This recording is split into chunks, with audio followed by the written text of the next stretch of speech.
জীবনে যে কোনো কিছু প্রথমবারের মতো করার সময় প্রত্যেকের মধ্যে কিছুটা ভয় কাজ করে, ব্যর্থতার ভয়।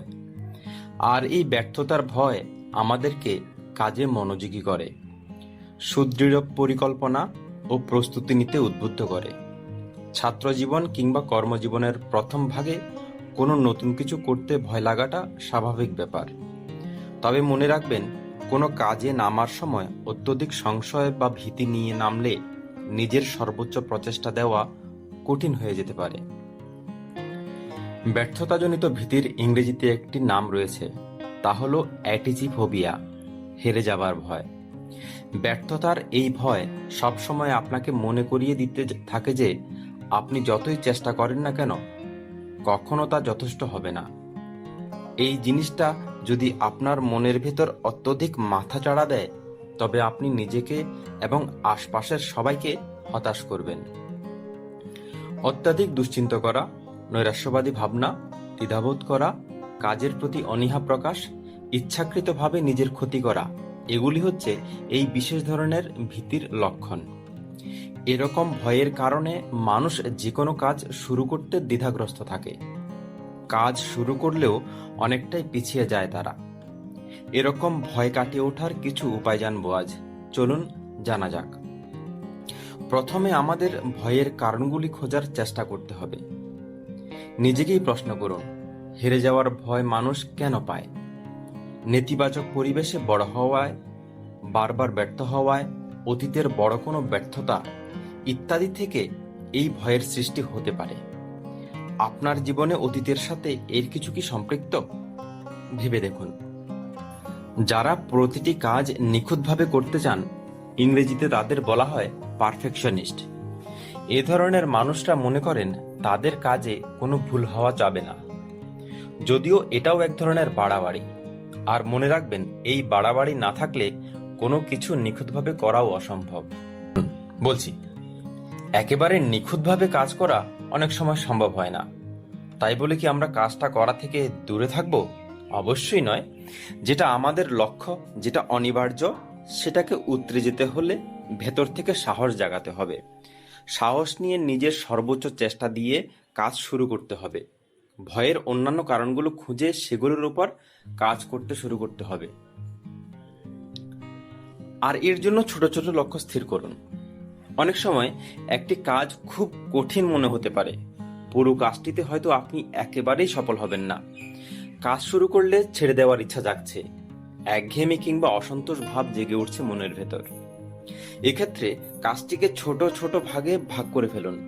ধাপে ধাপে কাজটি করলে কাজটি সহজ হয়ে যাবে। আর এই ছোট ছোট লক্ষ্যগুলো অর্জন করার ফলে আপনার আত্মবিশ্বাস বাড়বে। শেখার সময় একটি শিশু যেমন বারবার হোঁচট খেয়ে হাঁটতে শেখে, তেমনি যে কোনো কাজে প্রথমবারেই আপনি সর্বোচ্চ ফলাফল পাবেন তার কোনো নিশ্চয়তা নেই। ব্যর্থতাকে শেখার একটি সহজাত প্রক্রিয়ার অংশ মনে করতে হবে। কাজে ভুল হতে পারে, আপনি ব্যর্থ হতে পারেন, তাই বলে কাজটি না করে বসে থাকলে হবে না। ব্যর্থ হলেই সবকিছু শেষ নয়, বরং সেখান থেকেই শেখার চেষ্টা করুন নতুন কিছু। আর ইতিবাচক চিন্তা করুন। কাজ শুরুর সময় যারা ভয় পান, তাদের ভয়ের অন্যতম মূল কারণ নেতিবাচক ভাবনা, নেগেটিভ ভাবনা। যদি আমি সফল না হই এ ধরনের চিন্তায় কাজ শুরু করেন, তাহলে চলবে না। তাই সবসময় পজিটিভ চিন্তা করুন, ইতিবাচক চিন্তা করুন। এমনকি ব্যর্থতা থেকেও অনেক কিছু শেখার আছে। অপরদিকে নেগেটিভ চিন্তার ফলে আপনার মনোবল দুর্বল হয়ে যাবে, ফলে আপনি সবসময় আপনার কাজকে ভয় পাবেন।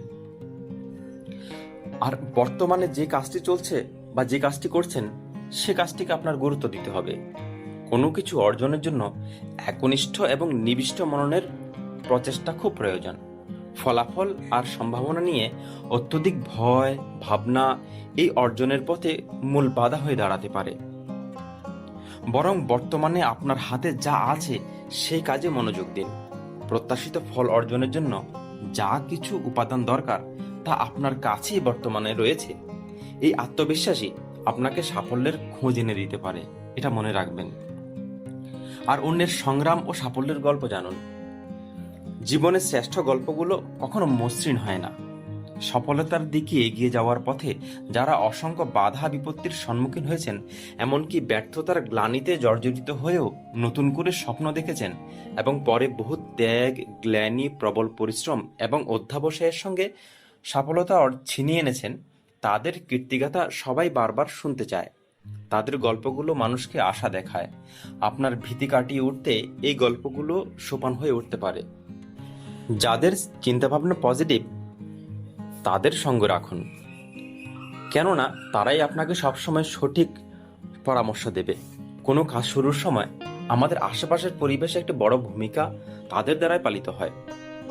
তোমাকে দিয়ে এই কাজটি হবে না বা তুমি এটি পারবে না, পরিবার বা বন্ধুদের কাছ থেকে এরকম নেতিবাচক মন্তব্য অনেকে পেয়ে থাকি। আর দেখুন, এসব নেতিবাচক মন্তব্য পেলে আপনার কিছু একটা করার যে মানসিকতা, সেটা এমনিতেই মিনিয়ে যাবে। তার চেয়ে বরং সেই সকল মানুষের সঙ্গে আপনি সহচর্য করুন যারা আপনাকে সবসময় অনুপ্রাণিত করবে পজিটিভভাবে, কোনো পজিটিভ কাজে। হ্যাঁ, নেতিবাচক আপনাকে হয়তো মানা করতে পারে।